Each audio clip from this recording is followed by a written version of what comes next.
कि लोग मत जाने कि तूने उपवास रखा। आगे पढ़ो। मैं तुमसे सच कहता हूँ कि वे अपना प्रतिफल पा चुके। हाँ, लिखा तो जो लोग ऐसा करते हैं वो क्या कर चुके, अपना प्रतिफल पा चुके।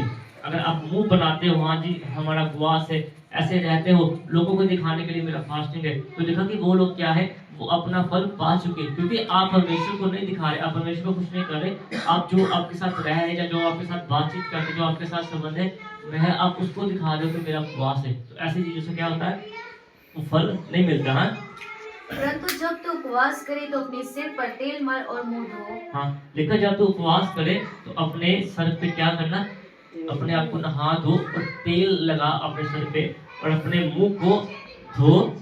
ताकि लोग नहीं परंतु तेरा पिता जो गुप्त में है तुझे उपवासी हाँ, जाने। लिखा था ताकि लोग नहीं जो तुझे दुनिया जिनको तू दिखाता है कि मैंने उपवास किए है, जो तुझे जो लोग तुझे देखते हैं कि हाँ ये बंदा फास्टिंग है, वो नहीं, बल्कि आकाश में जो स्वर्ग में परमेश्वर बैठे हैं, वो जो गुप्त में देख रहे हैं, वो उनकी आंखें हर के ऊपर लगी है। मैं आपको देखूंगा तो आप देखोगे कि प्रॉफिट मुझे देख रहे हैं, और आप मुझे देखोगे तो मुझे पता होगा ये बंदा मुझे देख रहा है, घूर रहा है कि हाँ वचन मेरे पे लगा रहा है ना, तवा लग रहा है जटा, ये चीज है ना। लेकिन लिखा कि स्वर्ग में जो परमेश्वर गुप्त में बैठे हैं, जो परमेश्वर गुप्त में बैठे, वो देख रहे, वो इस चीज को अगर आप करते हो तो वो जो परमेश्वर गुप्त में बैठे हैं वो तुम्हें देखेंगे कि तुम उपवासी हो, कि तुम क्या हो, तुम उपवासी हो। हाँ, इस दशा में मैं तेरा पिता जो गुप्त में देखता हूँ तुझे प्रतिफल दूंगा। हाँ, लिखा पवित्र आत्मा प्रभु जी बोलते हैं कि इस दिशा में, इस दिशा में मैं तेरा पिता जो गुप्त में हूँ, जो परमेश्वर गुप्त में देख रहे हैं, उसमें तुझे क्या दूंगा, प्रतिफल दूंगा, मैं तुझे अभिषेक दूंगा, मैं तुझे आशीष दूंगा, मैं तेरे ऊपर ग्रेस को बढ़ाऊंगा, मैं तेरे ऊपर क्या करूंगा, अपनी अनॉइंटिंग को और बढ़ाऊंगा। लेकिन वो कब होगा, जब हम परमेश्वर के साथ वफादार रहेंगे, जब हम परमेश्वर के साथ ईमानदार रहेंगे, तो चीजें तभी हमारी जिंदगी में काम करेगी। जिसके अंदर अभिषेक होता है, अगर आप उसका आदर करोगे, उसके साथ रहोगे, तो आप भी अभिषेक से बढ़ते जाओगे। आपको घर में वैसा माहौल रखना पड़ता है फास्टिंग के दिनों में कि अभिषेक कैसे रहे। अगर फास्टिंग के दिनों में घर में लड़ाई झगड़ा होता रहता है, ऐसे नाम धराई होती रहती है, तो अनॉइंटिंग नहीं बढ़ती, अनॉइंटिंग का लेवल नीचे नीचे नीचे नीचे आता रहता है। चाहे आप सारा दिन भूखे रह लो, लेकिन वो ग्रेस परमेश्वर की आपको नहीं छुएगी। लेकिन जिस माहौल को आप अपने आस पास बढ़ा के रखते हो, अनॉइंटिंग को आप बढ़ा के रखते हो, प्रार्थना में अगर आप रहते हो, तो सचमुच जब आप फास्टिंग करते हो, तो जिसके अंदर अभिषेक होता है उसके साथ अगर आप रहते हो, संबंध बना के रखते हो, अगर उसकी नबी में आओ पकड़ अगर आप करते हो, तो अभिषेक क्या होता है, आ जाता है। ऐसे हुआ जब प्रॉफिट एलीशा की डेथ हो गई, तो हड्डियों के साथ दफनाया, तो हो गया, मिट्टी में से काम किया। आप तो जिंदा है, मैं भी जिंदा हूँ। अगर आप उस सोच के समझोगे, उस सोच का आदर करोगे, तो परमेश्वर आपको समझेंगे, परमेश्वर आपको बढ़ाएंगे, परमेश्वर आपकी योजना को जो है परमेश्वर उसको सफल करेंगे। लेकिन अगर आप कुड़कुड़ाएंगे, बार बातों में कुड़कुड़ा करेंगे, कुड़कुड़ा करेंगे, कुड़कुड़ा करेंगे, देखा कि आत्मा उस चीजों से दुखी रहता है।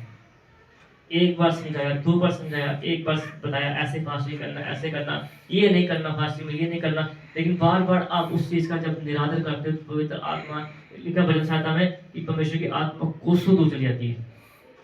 परमेश्वर दूसरे इंसान के ऊपर अपनी योजना को पूरा करने के लिए प्लानिंग करते रहते हैं। परमेश्वर देखते रहते हैं कि हाँ ये इंसान मेरी तकदीर में सही है, ये इंसान जैसे मैं चाहता हूँ वैसे प्रार्थना कर रहा है, हर दिन अपने आप को मेरे लिए लिखा कि हर दिन क्रूस पे चढ़ाता है, तो परमेश्वर उसकी जिंदगी में अभिषेक को बढ़ाते हैं। उसके द्वारा परमेश्वर अपने कामों को करने के लिए प्लानिंग करते हैं। परमेश्वर की आत्मा उसके जिस्म को अपने कामों के लिए इस्तेमाल करने के लिए सोचती है।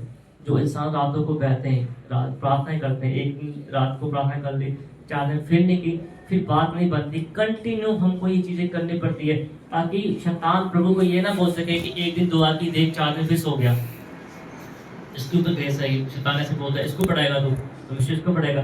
तो अगर इंसान कंटिन्यू आप प्रार्थना कर रहे हो, कंटिन्यू अगर आप प्रार्थना कर रहे हो, तो परमेश्वर फिर शैतान को बोलते हैं देख लगातार हो रही है वो चीज़, देख कितने सालों से वो चीज़ हो रही है, देख कितने घंटों से वो चीज़ हो रही है, देख कितने समय से वो चीज़ हो रही है, देख हर एक ऋतु में वो चीज़ हो रही है। अब तू बता इसको मैं कैसे ना अभिषेकित करूं, इसको मैं कैसे ना बढ़ाऊं, क्योंकि परमेश्वर को एक जिस्म चाहिए अपना काम लेने के लिए। तो परमेश्वर बोलते कि इसके जिस्म के द्वारा अपने काम मैं क्यों ना करूं, तू बता मुझे।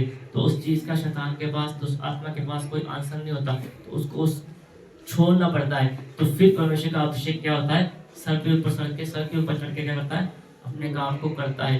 देखने से हीलिंग, बोलने से हीलिंग, छूने से हीलिंग, कई बार तो सोचने से भी हीलिंग हो जाती है। अगर आप सोचते हो, आपका सोचने का ढंग अगर अच्छा है, अगर सोचने का ढंग अच्छा है, अगर सोचोगे कि मेरे लिए प्रचार किया, मुझे लगा के बातें की, तवा लगाया तो फिर वही के वही, अगर सोचोगे कमियों को सुधारोगे तो अभिषेक बढ़ेगा, अनॉइंटिंग बढ़ेगी। अब जब मैं नहीं प्रचार करता था, आपने देखा 3-3 घंटे जितना समय यहाँ पे इबादत होती है, घुटनों पे रहता था। आज तक किसी ने, कोई आज तक नहीं करके दिखाया कि किसी अगर नहीं प्रचार कर रहे, नहीं गवाही दे रहे, तब भी घुटनों पर। ये फल उन चीजों का है जो इतने समय घुटनों के बल रखा, चाहे प्रचार नहीं भी करते थे, लेकिन फिर भी परमेश्वर का भय मानते थे, परमेश्वर के साथ वफादार रहते। अगर किसी को बोलो ढास ना लगाओ, आना बंद कर दिया, टांगे सीधी करो, तो हमारा क्या ले लोगे आप?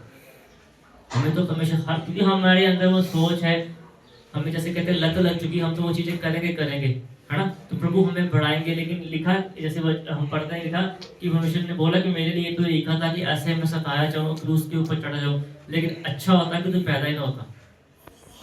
तो लिखा था मेरे लिए जो होना है वो तो होना था, लेकिन परमेश्वर ने बोला कि तेरे द्वारा ये चीजें हुई, तूने मुझे पकड़ाया, तो इससे अच्छा था यही था, उसने लिखा था तू पैदा ही ना होता। तो ये चीजें हैं, परमेश्वर ने आपको सुधारने के लिए हमें बोलते हैं। परमेश्वर की आप 6 दिन जो करते हो, मुझे नहीं पता, मैं आपके साथ नहीं रहता, खाता पीता नहीं, लेकिन जब वेदी पे आता हूँ तो मुझे बताते हैं कि इस इंसान के अंदर, सामने जो सुनने के लिए बैठे हैं, इनके अंदर ये कमी है, इनके लिए बोलो। तो वो चीजें हमें बोलनी पड़ती है। हमें आपके जिस्म से नहीं है, लेकिन हम ये चाहते हैं कि आपकी रूह क्या चली जाए, स्वर्ग में चली जाए। अगर आपके घर वाले आपके साथ सहमत होंगे तो आपको दफना देंगे, नहीं तो कहीं ना कहीं वो आग लगा देंगे, लेकिन रूह निकल के परमेश्वर के पास जाएगी। हिसाब उस रूह का होगा जो उपवास के दिनों में अगर परमेश्वर के साथ समय बिताएंगे। अपने घर वाले को खुश करने के से अच्छा है कि परमेश्वर को खुश करो। एक जगह में मैंने बताया कि एक प्रॉफिट एक जगह पे गए, सैमुअल किसी ऐसे पास, उनके 5-6 लड़के थे, उन्होंने बोला सबको इकट्ठा कर दो, लेकिन एक जिसको सबसे नालायक समझते थे उनको नहीं बुलाया। उसके पिता ने बोला, कहते ये बेवकूफ है, इसकी जरूरत नहीं है। वहां पे उनको खड़ा करना भी उन्होंने उचित नहीं समझा, लेकिन उस भविष्यवक्ता ने, प्रभु के दास ने बोला कि यही इतिहास रचेगा, यही इंसान देखना। तो परमेश्वर ने उसके ऊपर अपनी योजना को प्रकट किया। जिसको इंसान तुच्छ समझता है या मूर्ख समझते हो, परमेश्वर उसको बढ़ाते हैं। प्रॉफिट मूसा की बहन भी वो समझते थे, जब वो बड़े होके आए तो वो भी भविष्यवाणी करते थे,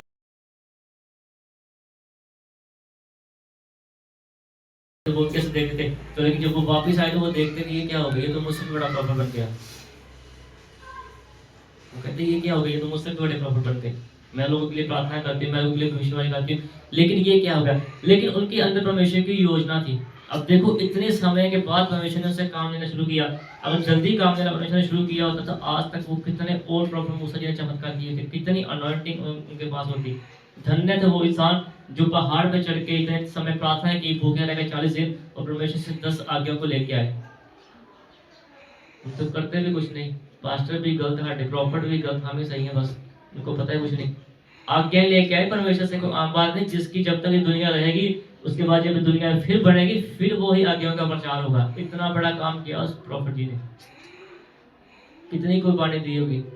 उनके बच्चे नहीं थे, फैमिली नहीं थी, परिवार नहीं थी, लेकिन क्या किया, सब कुछ छोड़ के। लिखा एक बार जब नीचे आए तो देखा लोगों ने देव की उसकी बना के मूर्ति उपासना करनी शुरू कर दी। लोगों ने नीचे आते ही, पंजाबी में के आते ही कोई ना कोई दुख देखने को मिल गया, लेकिन क्या किया, परमेश्वर को नहीं छोड़ा परमेश्वर को। इसलिए उनकी मृत्यु जब हुई, लेकिन आज तक किसी को नहीं पता उनकी कब्र कहाँ पे। ये भी परमेश्वर ने भेद बना के रखा हुआ है कि लोग कब्र से या उनकी देह से कोई छेड़खानी ना करे। यही होता है परमेश्वर की योजना जो परमेश्वर के लिए अपने आप को देते हैं। सो प्रभु इस वचन के द्वारा आप सबको बरकत दे। आइए हम सब प्रार्थना में जाएंगे।